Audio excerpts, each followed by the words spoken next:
Bismillahirrahmanirrahim. Kembali di channel Robi Delpis. Kali ini saya yang membahas persiapan timnas Indonesia ya akan berlaga di kualifikasi Piala Dunia round 3 ya 2026.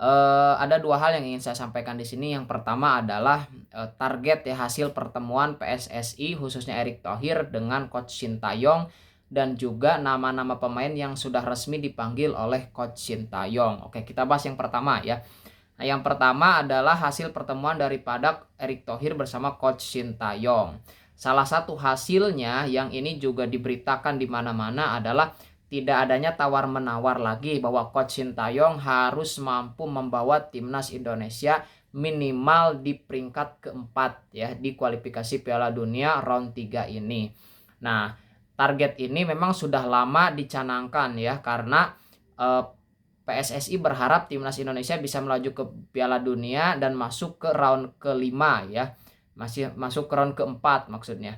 Supaya nanti masih ada menjaga peluang masuk ke Piala Dunia 2026. Oke, nah target ini cukup realistis ya melihat posisi Indonesia yang saat ini dan juga pemain-pemain yang dimilikinya.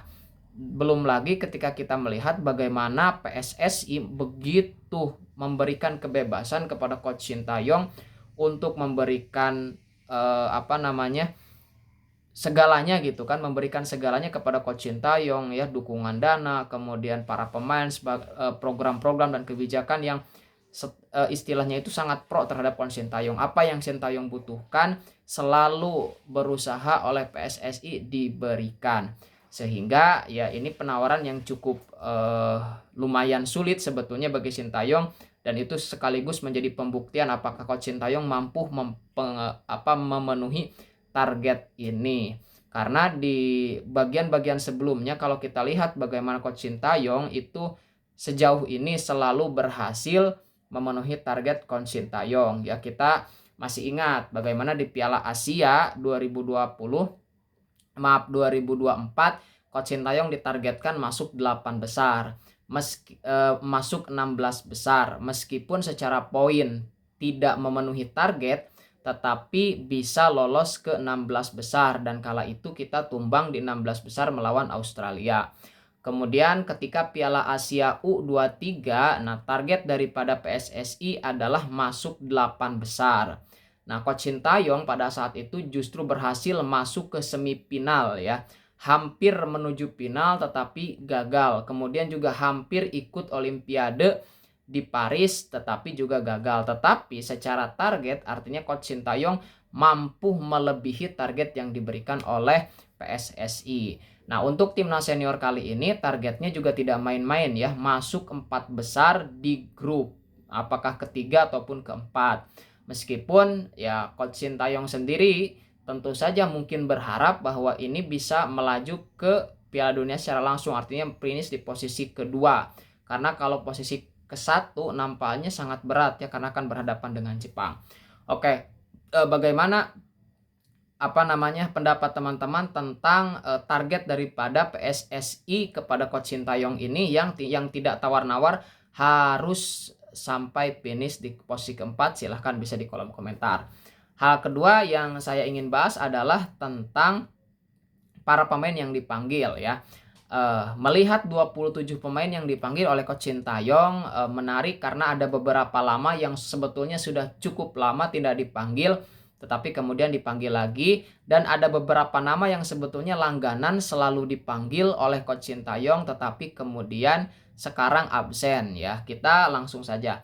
Yang pertama dari posisi penjaga gawang ada 3 penjaga gawang yang dipanggil oleh Coach Sintayong. Yang pertama adalah Martin Paes. Nah, ini kan dari FC Dallas. Kemudian ada Nadeo Argawinata dan ada M. Riyandi. Nah, satu nama yang jelas hilang di posisi penjaga gawang adalah nama Hernando Ari Sutaryadi ya. Penjaga gawang dari Persibaya Surabaya. Nah, kabarnya ya Hernando Ari tidak dipanggil bukan karena tidak lagi sesuai dengan Coach Sintayong tetapi karena mengalami cedera gitu ya. Oke, kemudian Adi Satrio juga biasanya kan dipanggil tetapi tidak. Jadi akhirnya yang dipanggil adalah Nadeo Argawinata dan juga M. Riyandi. Kemudian di posisi lini belakang ini juga menarik ya karena tidak ada nama kapten timnas Indonesia yakni Asnawi Mangku Alam. Ya, Asnawi juga kabarnya mengalami cedera ketika bermain membela klubnya ya, Tayford. Nah, sehingga tidak dipanggil oleh coach Sintayong. Nah, kemudian yang dipanggil diantaranya pertama ada Jai Ijes ya dari Venezia ya, itu Serie A di Italia. Kemudian ada Mads Hilgers, nah kemudian ada Justin Hubner. Hubner sebelumnya tidak dipanggil karena mengalami cedera, nah mungkin sekarang sudah pulih sehingga dipanggil lagi. Kemudian Jordi Amat, nah Jordi Amat juga sekarang itu semakin sering mengalami cedera ya. Kemarin satu pertandingan tidak dipanggil, sempat dipanggil tetapi tidak lama cedera lagi. Nah sekarang dipanggil lagi ya, mudah-mudahan tidak mengalami cedera dan bisa memberikan kontribusi yang bagus. Kemudian Rizky Ridho, nah ini Rizky Ridho juga sama ya, termasuk pemain yang sangat rutin dipanggil oleh coach Sintayong dari Persija Jakarta. Nah Muhammad Ferrari ini juga yang sempat lama tidak dipanggil tapi kemudian dipanggil lagi. Kemudian ada Kelvin Verdong, nah ini pemain yang sangat luar biasa ya, wingback kiri yang menurut saya luar biasa eksploisitasnya gitu kan, begitu tajam, begitu lincah pergerakannya. Kemudian ada Pratama Arhan, nah dari Suwon FC ini juga dipanggil. Sen Patinama, ada Sandy Walsh. Nah kemudian nama yang kemarin sempat tidak ada karena cedera yaitu Yakob Sayuri dari Malut United ya, bersama Yance. Jadi Yakob dan Yance Sayuri ini kembali dipanggil gitu ya. Mudah-mudahan memang sudah tidak lagi cedera, kemudian bisa memberikan kontribusi lagi. Oke, jadi yang absen di posisi lini belakang hanya Asnawi Mangku Alam yang biasa dipanggil tapi kemudian tidak ada karena cedera. Nah, di lini tengah ada 4 pemain yang dipanggil ya. Pertama ada Tom Hai, nah ini sang profesor yang memang sangat terlihat di permainan timnas Indonesia itu menjadi gelandang yang menghubungkan bola ya, memberikan aliran bola yang luar biasa. Kemudian ada Nathan Choaon, kemudian ada Ivar Jenner dan Ricky Kambuaya ya. Nah, 4 pemain ini yang dipanggil untuk lini tengah.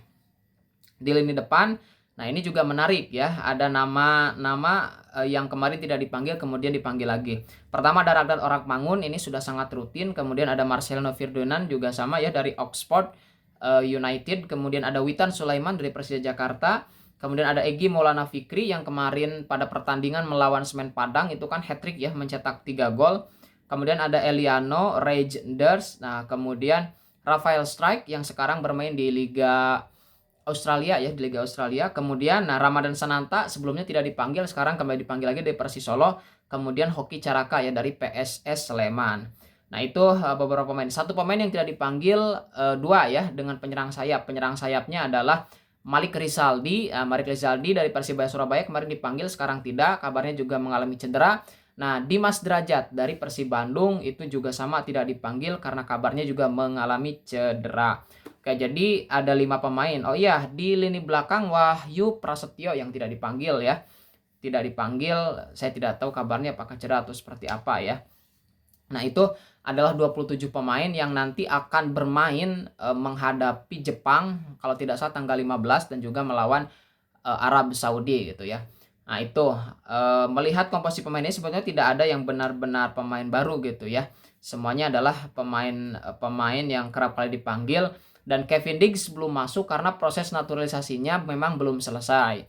Nah Arya Sinulinga itu mengatakan bahwa proses naturalisasi Kevin Diggs agak sulit dipercepat karena sekarang kita pemerintahannya yang baru ya, dan banyaknya perubahan di kabinet itu kan menyebabkan nomenklaturnya menjadi berubah, sehingga ini juga akan memperlambat proses naturalisasi daripada Kevin Diggs ya. Jadi seperti itu. Kenapa Kevin Diggs tidak muncul? Nah, karena memang proses naturalisasinya belum selesai ya, anggota DPR-nya juga baru, sehingga ini akan cukup sulit ya untuk mempercepat naturalisasinya. Baik, itu saja yang bisa saya sampaikan kah. Nanti menjelang pertandingan Jepang saya akan berikan preview ya, bagaimana prediksi susunan pemain dan taktik seperti apa yang akan digunakan oleh coach Sintayong. Sementara itu dulu, terima kasih.